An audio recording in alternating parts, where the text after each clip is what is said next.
மக்களே, நம்ம இப்போ போகிறது வந்து எங்களோட அம்மா ஊருக்கு தான். அதாவது எங்களோட அப்பா எங்கள் அம்மா வந்து வேறு வேறு லாங்குவேஜு.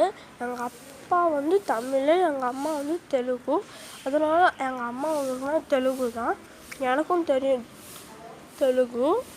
அதாவது நான் இங்கே தமிழ்நாட்டில் இருக்கிறதாவது நான் தெலுங்கு பேசுறதே இல்லை. அவ்வளோதான். நம்ம இப்போ நான்லாம் ரெடி ஆகிட்டேன். நம்ம இப்போ கிளம்பு தான் போகிறோம். 8 o'clock அப்படி ஏறிட்டோம். நம்ம இப்போ ரயில்வே ஸ்டேஷன் தான் போகிறோம். இருந்து தான் ட்ரெயின் ஸ்டேஷனுக்குலாம் வந்துட்டோம்.